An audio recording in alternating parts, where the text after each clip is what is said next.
An American woman who converted to Islam immediately after 9/11. Find out why. Meet her next. Well, she was the girl next door, blonde hair, blue eyes, a practicing Catholic. But after 9/11, she found herself drawn to Islam, a religion she says empowered her. What does she think of radical Islam and the folks who want to kill us? Angela Collins is the director and principal of the Al Rida Academy. It's a school for Muslim children in Southern California. Thank you for joining us. Thank you. Assalamu alaikum. Tell me a little bit about why and how you made this transformation.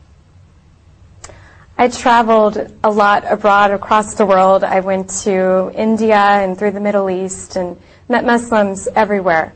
And the people that I met were so genuine and generous in their nature. And I wanted to learn a lot more about them.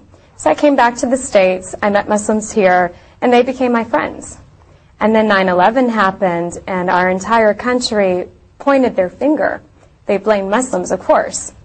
And I had an opposite experience of knowing these people, so I spoke out against it.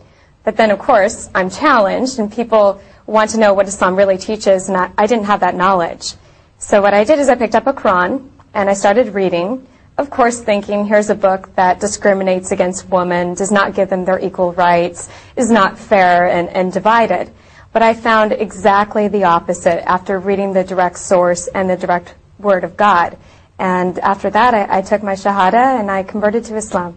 Do you think, Angela, that the fact that we don't hear more protests from, let's say, normal, caring Muslims such as yourself and from the Muslim community itself about some of the outrageous comments from the more, I don't know, Islamofascist side of the aisle, that rightly gives Americans pause?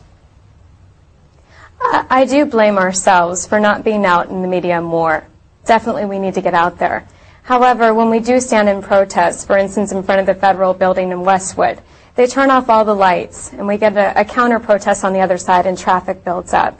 Also, a lot of people immigrated from other countries. They have fear that something could happen to their status here, so it's more difficult for them to come out. But you'll see me, like other American converts, out there in the front lines, and we will absolutely communicate what our thoughts are. But I've heard as well, Angela, that many are afraid to communicate that or afraid to criticize some of the more severe elements in the Muslim community because they're afraid of getting killed.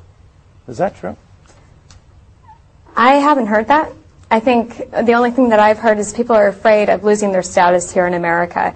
As for death, no. Although I've had my own experience where I was standing out there in a protest and a lady came out of her car. She jumped in front of my face and she pushed me.